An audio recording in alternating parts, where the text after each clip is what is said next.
100 tahun lalu, sebelum virus corona merebak, dunia termasuk wilayah Nusantara pernah dilanda pandemi flu Spanyol. Wabah yang sangat mematikan ini diperkirakan menyebabkan sekitar 1,5 juta penduduk Nusantara yang kala itu masih bernama Hindia Belanda meninggal dunia. Wabah yang berakhir tahun 1921 ini juga mengakibatkan dampak sosial dan ekonomi yang luas.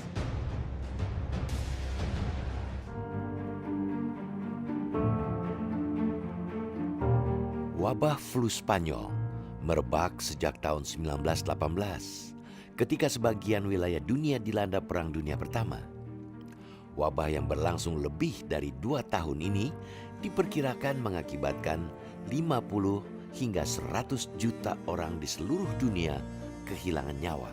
Spanyol ini adalah sebuah wabah penyakit influenza sebetulnya yang berasal dari Amerika Serikat ketika itu, yang kemudian menyebar sampai ke benua Eropa karena dibawa oleh tentara Amerika Serikat di sekitar tahun 1917, dan kemudian di Eropa karena ketika itu dunia sedang dilanda Perang Dunia Pertama, ini kemudian menyebar ke beberapa negara. Pertama-tama di Perancis, dan dari Perancis kemudian menyebar ke berbagai negara lain di Eropa yang ketika itu terlibat di dalam perang, karena tentara Amerika yang ketika itu pergi ke Eropa bertugas di Perancis.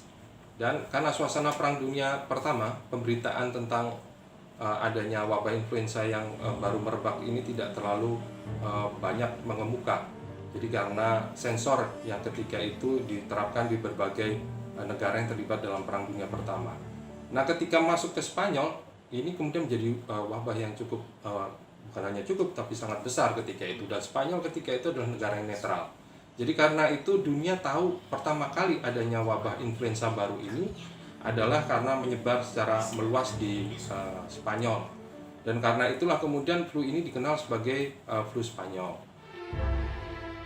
Wabah flu Spanyol disebabkan virus sejenis influenza A subtype H1N1. Gejala dari penyakit ini tidak biasa. Dan karena ketidaktahuan pada awal penyebarannya, flu Spanyol sempat didiagnosa sebagai beragam penyakit seperti demam berdarah, kolera, atau tipus. Kematian akibat virus H1N1 ini umumnya akibat pendarahan berat dan demam di sekitar paru-paru. Tingkat kematian pada pandemi ini tidak dapat diketahui secara pasti. Namun, berbagai penelitian memperkirakan rasio kematian sebesar 10 hingga 20% dari pasien terinfeksi. Jadi flu Spanyol ini merupakan pandemi influenza paling besar dan yang paling mematikan yang pernah terjadi dalam sejarah umat manusia, di mana pandemi ini disebabkan oleh virus H1N1 dan penyebarannya terjadi dalam kurun beberapa gelombang, umumnya 2-3 gelombang, dan terjadi antara pertengahan 1918 hingga awal tahun 1919, di mana diperkirakan sekitar 500 juta penduduk dunia pada saat itu sudah terjangkiti virus ini. Diperkirakan sekitar 50-100 juta orang menjadi korban dari keganasan virus flu Spanyol ini, dan jumlah tersebut jauh melampaui jumlah-jumlah korban yang ditimbulkan oleh Perang Dunia itu sendiri. Wilayah Indonesia yang pada saat wabah terjadi masih bernama Hindia Belanda tidak luput dari serangan wabah flu Spanyol. Wabah flu Spanyol kemungkinan masuk ke Hindia Belanda melalui jalan darat. Pemerintah Hindia Belanda mencatat virus ini pertama kali dibawa oleh penumpang kapal dari Malaysia dan Singapura dan menyebar melalui Sumatera Utara. Virus itu kemudian menyerang kota-kota besar di Jawa pada Juli 1918. Penyakit itu sangat tergantung dari akselerasi mobilitas manusia dan lain sebagainya. Mobilitas manusia pada masa itu apa? Yaitu lewat kapal, karena pesawat belum begitu banyak, kira-kira kan gitu. Nah, dari Eropa kita ketahui bahwa Hindia Belanda kan hubungannya dengan Eropa kan sudah cukup maju juga gitu. Dari pelabuhan yang ada di Hindia Belanda, kemudian ke Singapura, kemudian ke Eropa dan lain sebagainya gitu. Jadi dari situlah kemudian kapal dari Hong Kong, kemudian mampir di Singapura, kemudian masuk di pelabuhan Batavia. Nah, dari situlah awal mula dari flu yang ada di Hindia Belanda. Jadi penyebarannya lewat pelabuhan-pelabuhan, baik itu misalnya ada lewat Semarang, lewat Surabaya, lewat Batavia, dan kemudian menyebar ke pedalaman. Di Hindia Belanda atau Indonesia saat ini kenapa bisa kejadian bisa sampai sebenarnya ada laporan dari bulan pertengahan tahun 1918 dari konjen ya istilahnya zaman sekarang di Hong Kong, konjen Hindia Belanda di Hong Kong dan dari Singapura, dan dilaporkan ada wabah flu di beberapa belahan dunia. Hati-hati jangan sampai masuk ke Indonesia. Tapi pemerintah kolonial Hindia Belanda bilang nggak mungkin masuk sini, nggak apa-apa segala macam. Tiba-tiba wabah flu pertama sampai di pertengahan, ya nggak lama ya, Juli 1918 sampai di Hindia Belanda dengan cepat menyebar.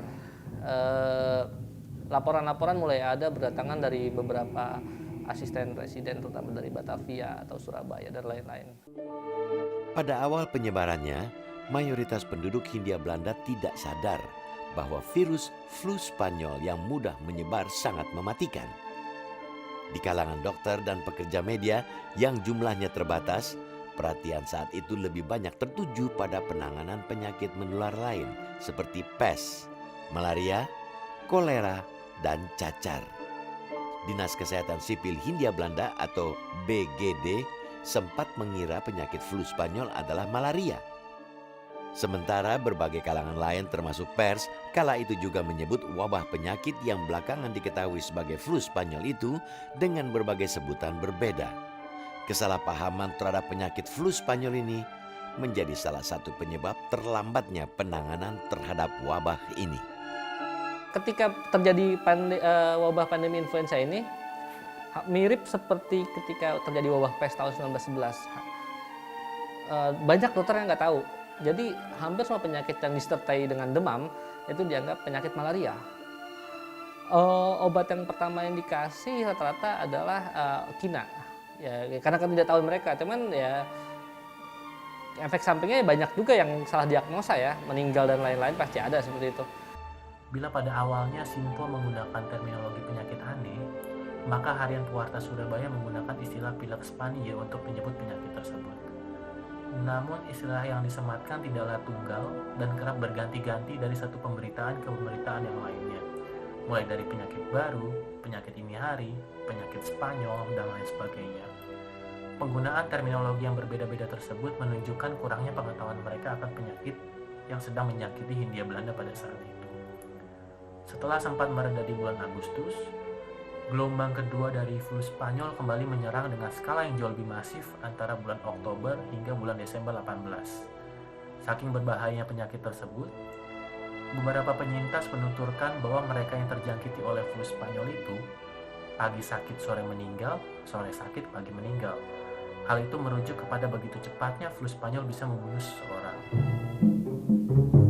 Tatkala gejala wabah flu Spanyol akhirnya bermunculan di masyarakat, pemerintah Hindia Belanda yang baru saja dipusingkan dengan serangan wabah pes di sejumlah wilayah di Jawa dibuat kelabakan.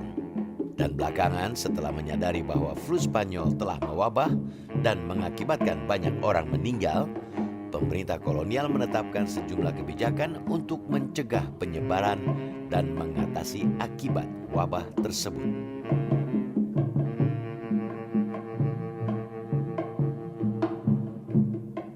Kalau yang namanya pandemi, selalu dimanapun juga negara di dunia ini tidak pernah ada yang siap secara infrastruktur, karena sifatnya kan cepat dan menyebar cepat. Jadi pemerintah Hindia Belanda pun juga tidak mempunyai kesiapan yang cukup gitu. Kegagapan itu pasti akan terjadi gitu.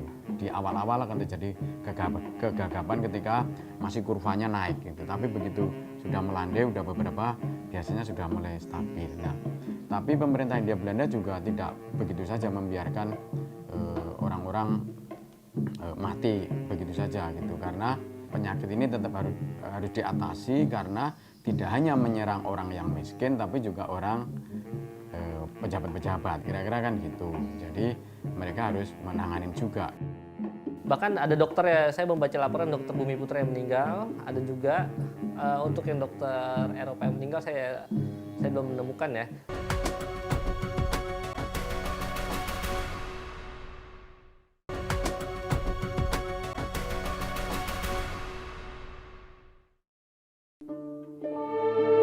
Setelah masuk ke wilayah Hindia Belanda dalam hitungan minggu, virus wabah flu Spanyol menyebar ke Bandung, Jawa Barat, Purworejo, dan Kudus, Jawa Tengah, dan wilayah Kertosono, Surabaya, dan Jatiroto. Virus H1N1 yang menyebabkan flu Spanyol juga dengan cepat menyebar di kota-kota lain yang memiliki pelabuhan besar. Selain di Pulau Jawa, wabah flu Spanyol juga berjangkit di Banjarmasin dan Pulau Laut sebelum kemudian mencapai ke Bali, Sulawesi, dan pulau-pulau lain di sekitarnya. Untuk mencegah penyebaran lebih luas wabah flu Spanyol, pemerintah kolonial sempat mengeluarkan peraturan karantina wilayah. Namun, peraturan ini tidak efektif karena mendapat protes dari banyak kalangan. Penyebaran penyakit ini karena percepatan transportasi ya. Nah, sebenarnya BGD itu sudah meminta kepada pemerintah kolonial untuk melakukan karantina Hindia Belanda. Tapi ternyata ditolak, dipermasalahkan malah oleh KPM namanya. Koninklijke Pakket Vaartmaatschappij. Mungkin kalau zaman sekarang itu PELNI. Nah, mereka tuh menolak karena dianggap mengganggu bisnis mereka. Karena kan bisnis KPM itu adalah ya membawa barang dan membawa manusia ya. KPM itu yang mempunyai akses untuk mengirim barang dan orang dari Sabang sampai, kalau sekarang mungkin dari Sabang sampai Merauke, mereka bisa masuk ke pelosok pelabuhan manapun. Nah, ketika ditolak oleh KPM, ternyata efek sampingnya adalah dalam per tahun 1919, laporan orang-orang yang terkena pandemi influenza flu Spanyol tersebut dari Sumatera hingga ke wilayah Fak-Fak, Papua. Nah, terobosan penting lainnya yang dilakukan oleh pemerintah adalah dengan mengesahkan influenza ordonansi pada 29 Oktober tahun 2020, di mana di dalam undang-undang ini diatur secara ketat proses karantina kapal di pelabuhan, dan di dalam undang-undang ini juga dimasukkan hukuman denda hingga hukuman kurungan bagi siapapun yang melanggar dari peraturan tersebut, sehingga menunjukkan keseriusan pemerintah dalam menanggulangi pandemi influenza ini ke depan. Hingga bulan Juli 1918, pemerintah kolonial yang tidak menyadari wabah flu Spanyol telah menyebar di banyak kota di Hindia Belanda belum mengambil langkah-langkah luar biasa untuk mengatasi wabah tersebut. Namun setelah banyak rumah sakit kebanjiran pasien pengidap flu Spanyol, pemerintah kolonial baru mulai bertindak ekstra, termasuk diantaranya dengan mengeluarkan himbauan pemakaian masker dan pembatasan kebebasan berkumpul. Beberapa dokter di Hindia Belanda sempat merekomendasikan berbagai tindak pencegahan, mulai dari mengisolasi orang yang sakit, melarang pertemuan atau acara yang berpotensi memicu keramaian, penutupan sementara sekolah-sekolah dan tempat umum, membuat tambahan ventilasi pada rumah-rumah, mandi dan cuci tangan secara rutin, hingga menggunakan obat-obatan yang direkomendasikan oleh pemerintah seperti kina, aspirin, dan salipirin. Namun terobosan penting lainnya yang dilakukan oleh mereka adalah merekomendasikan penggunaan masker kepada para penduduk. Saya pribadi tidak pernah menemukan wacana pemerintah kolonial pada saat itu untuk menerapkan lockdown di dalam kasus flu Spanyol. Pada awal November 1918, beberapa dokter memang sempat merekomendasikan kepada pemerintah untuk melarang segala bentuk aktivitas penduduk yang berpotensi memicu keramaian. Namun rekomendasi tersebut ditolak oleh Dr. De Vogel selaku pimpinan dari Dinas Kesehatan kala itu. Penerapan aturan untuk pembatasan tersebut pun menjadi sulit, lantaran dalam beberapa kasus justru pemerintah daerah lah yang menginisiasi berbagai acara tersebut. Di Surabaya misalkan, terlepas dari tingginya angka kematian di sana akibat flu Spanyol, ribuan orang tetap berkumpul tanpa rasa takut untuk merayakan Ora Nyedah. Di Batavia, diadakan pertandingan bola antara Chi Yingwei dan Chung Xiu yang mampu menarik ribuan penonton untuk memenuhi lapangan.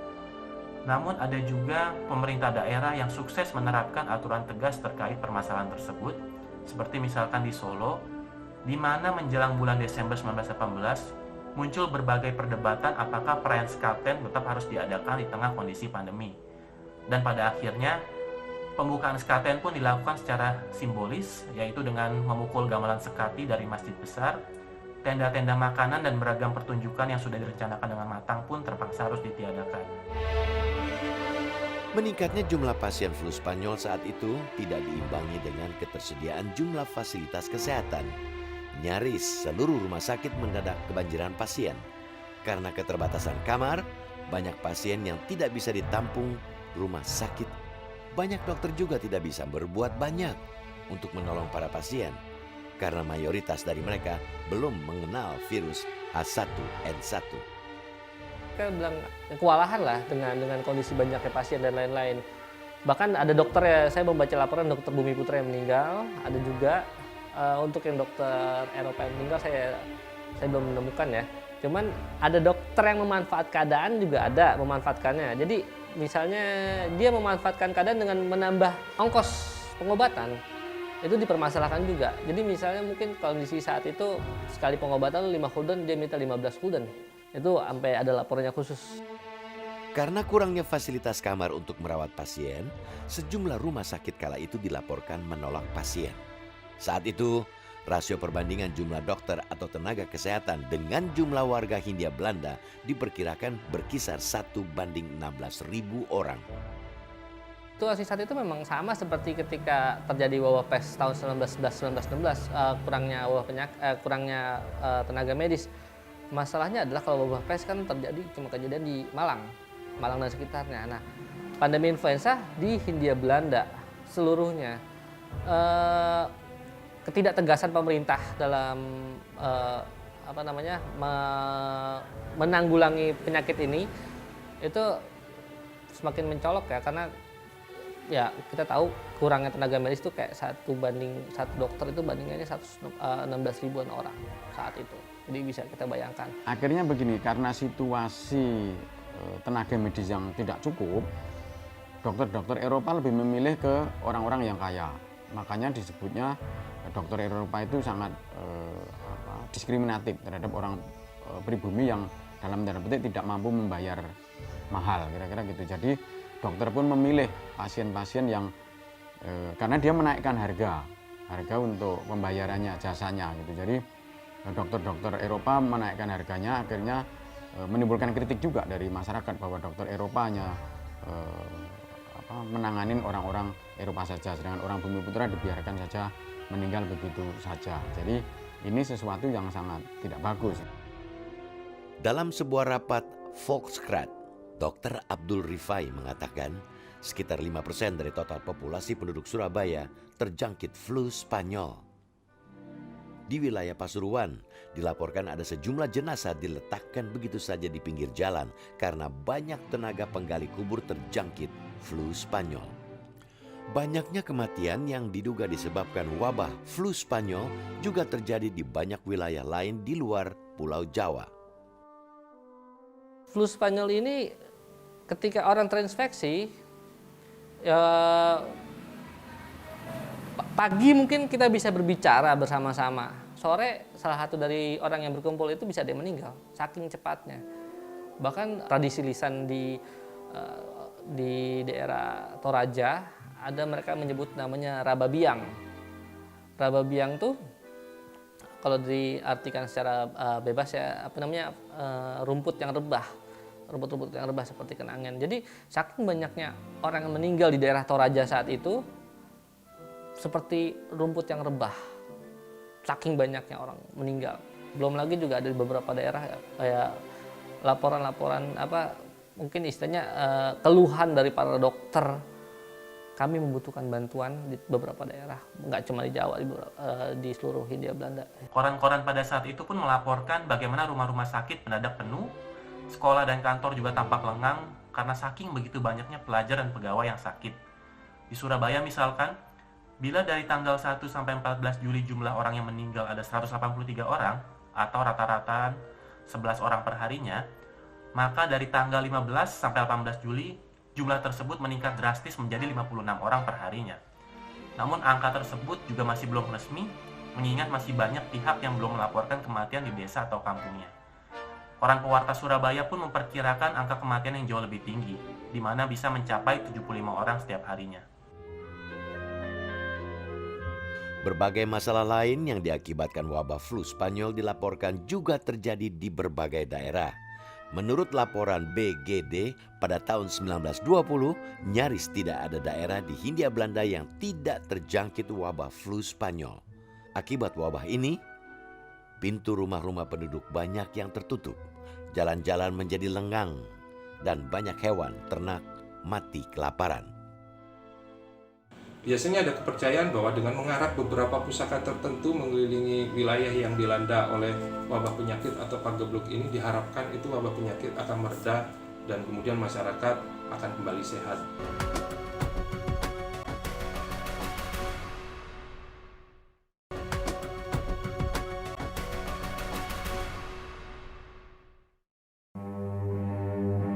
Tersebarnya wabah flu Spanyol di wilayah Hindia Belanda yang mengakibatkan banyak kematian menuai respon beragam dari kalangan masyarakat Bumi Putra dan kelompok warga Hindia Belanda lainnya.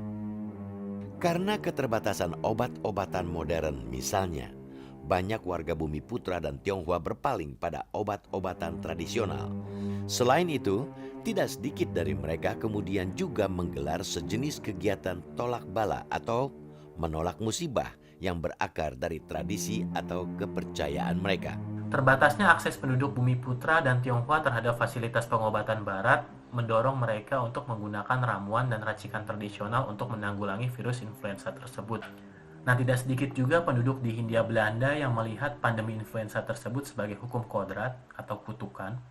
Karena itu mereka percaya bahwa cara satu-satunya untuk mengusir penyakit tersebut adalah dengan melakukan ritual-ritual pengusiran yang dipercaya dapat menetralisir atau mengusir arwah jahat.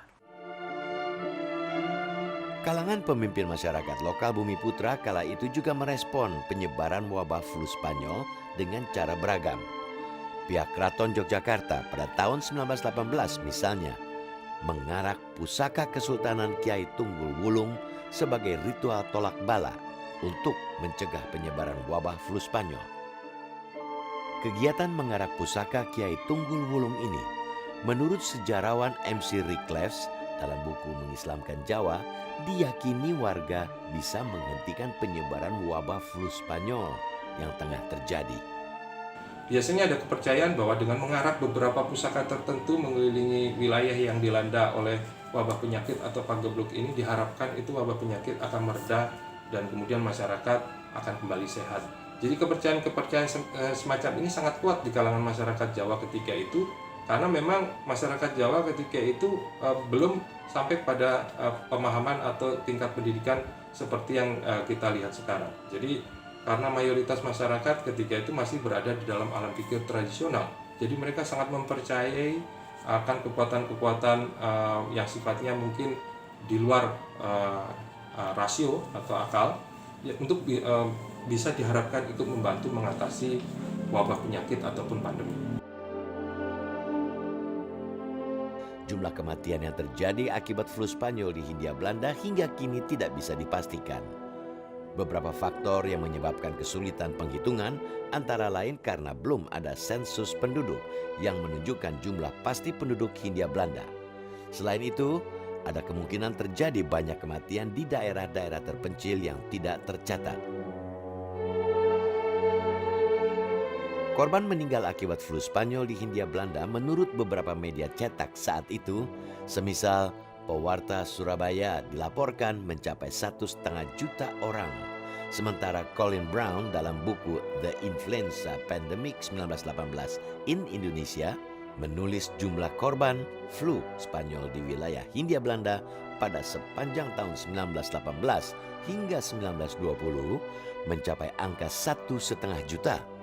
Namun, sejumlah penelitian lain menemukan jumlah angka kematian yang berbeda. Sejarawan Colin Brown memperkirakan angka kematian akibat flu Spanyol di Hindia mencapai 1,5 juta jiwa atau 30,6 jiwa per 1.000 orang. Harian New Surabaya Koran dan juga Sinpo juga menyebut angka yang serupa, yaitu 1,5 juta jiwa. Namun angka tersebut dicatat oleh kedua harian ini hanya untuk korban hingga bulan November saja. Sementara di Hindia Timur, flu Spanyol dilaporkan masih terus mengamuk hingga awal tahun 1919. Jadi 1,5 juta jiwa bisa dibilang merupakan angka mortalitas minimal.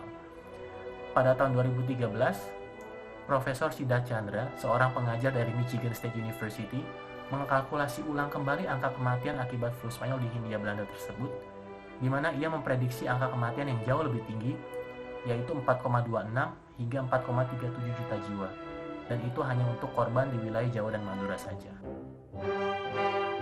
Menurut catatan statistik Kolonial Verslag, flu Spanyol mengakibatkan peningkatan persentase kematian di berbagai daerah di Indonesia. Jumlah korban meninggal akibat flu Spanyol di Hindia Belanda ini merupakan tingkat kematian tertinggi nomor 4 di dunia. Cukup banyak, intinya cukup banyak lah kalau selalu banyak ya, karena memang sifat dari penyakit ini kan menyebar lewat udara. Sedangkan kita, orang tradisi kita hidupnya berkelompok-kelompok, paguyuban kan gitu. Memang itu kondisi penduduk Hindia Belanda kan begitu, ngumpul dekat-dekat dan sebagainya gitu. Setelah lebih dari 2 tahun meneror dunia, pada tahun 1921, wabah flu Spanyol di Hindia Belanda perlahan mulai mereda dan kemudian seperti menghilang begitu saja. Awal kejadian tahun 1918, tahun 1921 perlahan menghilang begitu saja. Agak unik memang. Mungkin saya secara pribadi berpikir itu tanpa sadar manusia merespon wabah penyakit ini membentuk antibodinya sendiri mungkin. Karena gini, tingkat pendidikan kita kan cukup masih rendah ya untuk khusus orang Bumiputra loh Mbak ya. Meskipun ada ordonansi yang cukup ketat, ordonansi itu tidak cukup mujarab, tidak cukup mampu untuk mengendalikan situasi ini gitu. Akhirnya apa? Sebenarnya penyakit ini berhenti itu karena ada vaksin saja sebenarnya. Kalaupun ini akhirnya orang bersahabat juga dengan penyakit influenza ini. Wabah flu Spanyol yang melanda Hindia Belanda sepanjang tahun 1918 hingga 1921 tidak hanya menyebabkan banyak orang meninggal, namun juga memicu terjadinya berbagai masalah sosial ekonomi yang luas. Masalah yang juga bisa terjadi pada setiap serangan wabah, termasuk wabah corona yang tengah mencekam masyarakat kita saat ini, bila tidak diantisipasi dan diatasi dengan baik. Di daerah, pandemi influenza ini bisa dibilang menjadi katalisator bagi merebaknya berbagai tindak kekerasan di Hindia Belanda. Jadi suasana yang begitu mencekam, saking banyaknya orang yang sakit, ditambah dengan bahaya kelaparan yang sedang melanda di depan mata, menjadi faktor pemicu utama di balik maraknya berbagai benturan dan tindak kriminalitas kala itu di Hindia Belanda. Salah satu benturan terbesar terjadi di Kudus pada 31 Oktober 18, dan sebelum meletusnya peristiwa yang dikenal dengan peristiwa perusuhan di Kudus tersebut, gesekan antara pengusaha tembakau Bumiputra dan Tionghoa di sana sudah mengakar sejak lama. Jadi flu Spanyol hanya turut mempercepat saja proses bentrokan di antara kedua kelompok etnis, dan di dalam peristiwa tersebut, belasan orang Tionghoa terbunuh dan kawasan pecinan di Kudus hancur lebur. Dan meskipun pandemi flu Spanyol ini sempat mereda di awal 1919, namun pemerintah kolonial tetap harus dihadapkan pada permasalahan lain, yaitu bahaya kelaparan. Flu Spanyol telah menyebabkan mayoritas petani tidak dapat bekerja karena sakit, dan akibatnya banyak sawah, ladang, dan perkebunan yang terbengkalai. Kegagalan panen pun terjadi di berbagai tempat. Harga bahan makanan melonjak dengan sangat signifikan. Sebagai contoh adalah ketela yang sebelumnya dijual dengan harga 90 sen, maka kini harganya sudah menjadi 2,50 gulden. Akibatnya, aksi demonstrasi terjadi di mana-mana guna menuntut kenaikan gaji. Salah satu yang terbesar mungkin terjadi di Semarang pada bulan November 1918, yang membuat aktivitas ekonomi di Semarang harus terhenti hingga beberapa hari lamanya. Ketika penyakit diremehkan, hal itu yang akan menimbulkan masalah yang sangat besar ke masyarakat. Selain itu juga di pandemi influenza juga saya melihat juga bagaimana politisi saling sikut satu sama lain. Mereka mencari panggung, berusaha menampilkan kalau mereka bisa mengatasi masalah di wilayah masing-masing. Saya melihat kenapa nggak bekerja sama. Saya membaca kondisinya soalnya sama seperti kondisi sekarang, harusnya semua satu saling bahu-membahu bekerja sama untuk mengatasi masalah tersebut supaya bisa mengurangi jumlah korban.